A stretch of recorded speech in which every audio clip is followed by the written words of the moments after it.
अस्सलाम वालेकुम जी। 10 class full book MCQs solve करने जा रहे हैं हम लोग इस वीडियो में।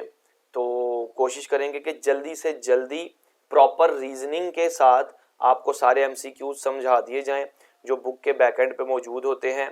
तो दो बातें आप लोगों को MCQ स्टार्ट करने से पहले ज़हन में रखनी है।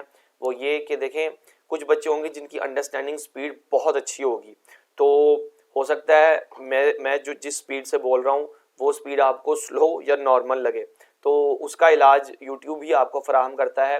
आप वीडियो को 1.5x 2x 1.75x up to you, जितनी आपकी अंडरस्टैंडिंग स्पीड है उस स्पीड से आप देखें, ठीक है। We are into the MCQs of chapter 4। कहता है कितने टाइप्स की एरे होती हैं। दो टाइप्स की एरे होती हैं हमारे पास बेसिक लैंग्वेज में, 1D array and 2D array. अगर आप किसी बड़ी लैंग्वेज की बात करें, सी लैंग्वेज की बात करें या C++ लैंग्वेज की बात करें, तो उसमें हमारे पास 3D एरेज भी होती हैं। ओके, देखें 1D एरे का स्ट्रक्चर कुछ इस तरह होता है, वो एक कॉलम या एक रो पर मुश्तमिल होती है, जबकि 2D एरे हमारे पास कॉलम्स और रोज दोनों पर मुश्तमिल होती है, ठीक है। जबकि जो हमारे पास 3D एरे होती है, जो आप इंशाल्लाह आगे किसी बड़ी लैंग्वेज में जाके सीखेंगे, उसका स्ट्रक्चर कुछ इस तरह होता है, ठीक है, एक क्यूब की तरह। ये इंट्यूशन बता रहा हूँ। बैक एंड पे इस तरह वेरिएबल्स स्टोर होते हैं रैम में, ठीक है। वो 3D एरे यूँ होती है, लेकिन वो आपके ऑब्वियसली सिलेबस में नहीं है। आपके सिर्फ दो ही हैं, 1D एरे और 2D एरे। कहता है the statement x30 will reserve how many locations. अगर आप एक वेरिएबल एरे वेरिएबल तैयार करते हैं कि x30, तो याद रखें by default index value start होती है 0 से, ठीक है। 0 से 30 तक जाते जाएंगे, तो 0 से लेकर 30 तक हमारे पास 31 लोकेशंस बनेंगी। ओके, दैट इज वाई इसका आंसर है 31। इन 2 डायमेंशन एरे अगर डायमेंशन मेंशन ना की जाए तो एक वेरिएबल के अंदर मैक्सिमम कितने एलिमेंट्स हो सकते हैं, तो वो 10 एलिमेंट्स हो सकते हैं, ठीक है। ये एक मेमोरी बेस्ड MCQ है। बेसिक लैंग्वेज हमें इस काबिल बनाती है कि अगर हम लोग डायमेंशंस ना बताएं, ठीक है, 2D एरे में, तो बाय डिफ़ॉल्ट हम 10 से ज़्यादा वेरिएबल्स नहीं क्रिएट कर सकते, ठीक है। Which of the following statement is used to find largest value from an array, input read data on error. इसका जवाब है नन ऑफ देम। ये इनमें से कोई स्टेटमेंट हम हमारे लिए एरे में से सबसे बड़ी वैल्यू नहीं निकाल सकती। तो करेक्ट आंसर होगा क्या, वो है इफ देन एल्स स्टेटमेंट, ठीक है। इफ देन एल्स स्टेटमेंट वो स्टेटमेंट है जो हमारे लिए कंपेयर करती है वैल्यूज को और फिर हमारे लिए एक लार्ज नंबर फाइंड करती है, ठीक है। If then else plus loop, ये दो स्टेटमेंट्स हैं जिनके जरिए से हम लोग अपना ये काम मुकम्मल कर सकते हैं। करेक्ट आंसर ये होगा इफ देन एल्स या लूप। अगर दोनों में से एक चूज करना हो तो इफ देन एल्स ज्यादा बेहतर ऑप्शन रहेगा।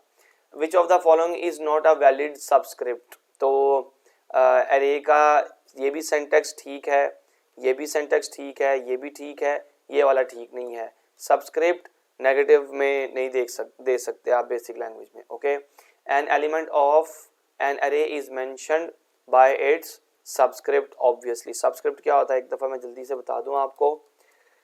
जो जब हमारे पास एरेज रेडी होती हैं तो हर एरे का एक नाम होता है। लेट्स सपोज इस एरे का हम नाम रख देते हैं A और इसका साइज रखते हैं,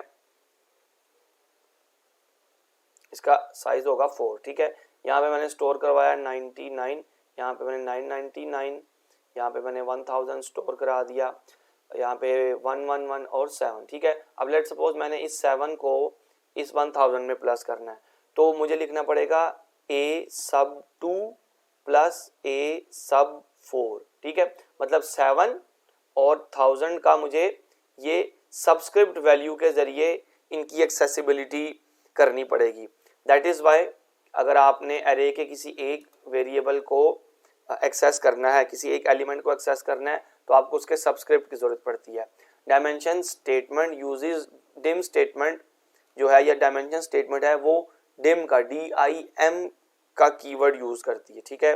the maximum number of elements पर डायमेंशन इज 255। मतलब आप डायमेंशन स्टेटमेंट से अगर आप एक वेरिएबल क्रिएट करते हैं तो आप 255 वेरिएबल्स की अरे क्रिएट कर सकते हैं। अगर आपने 255 से भी आगे जाना है तो डिम स्टेटमेंट के साथ एक दूसरा वेरिएबल लगेगा, ठीक है, यूं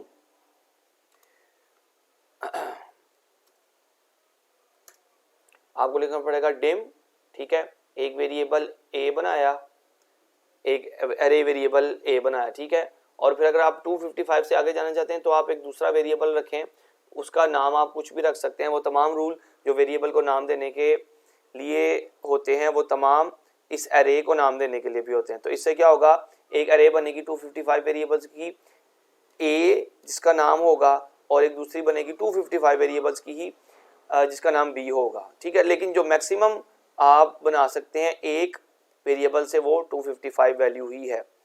कहता है the double subscripted variable P3 to specify data element present in, तो इसका आंसर मैं आपको दिखा भी दूं। अगर आपको 2D अरे का सिंटैक्स याद है तो याद रखें कि पहले हमारे पास हमेशा रो आती है फिर कॉलम आते हैं, ओके। तो वहाँ पे उसने हमें 3-2 कहा हुआ है। इसका आंसर होगा 3 रोज और 2 कॉलम जहाँ मिलेंगे हमें, रो 3 और कॉलम 2। तो ये हमारे पास ये वाला आंसर नहीं है, रोज होनी चाहिए 3 और column 2। This is the correct answer, column 2 और रो 3।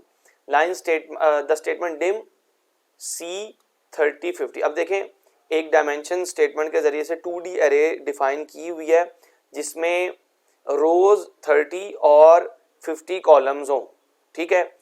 अब इनकी टोटल कितनी मेमोरी लोकेशंस रैम में तैयार होंगी, तो सिंपल इसका फॉर्मूला है, आप इस वैल्यू को इस वैल्यू से मल्टीप्लाई कर दें, जो भी आंसर होगा वो आपका करेक्ट आंसर होगा। तो यहाँ पे 1500 लोकेशंस है। मिसाल के तौर पे अगर MCQ होता कि C20 और 10 कितनी वैल्यूज रिजर्व करेंगी, तो इसका आंसर होता 200, ठीक है। 20 को आप 10 से मल्टीप्लाई करें तो 200 मेमोरी लोकेशंस आपके सामने आ जाती हैं, ओके।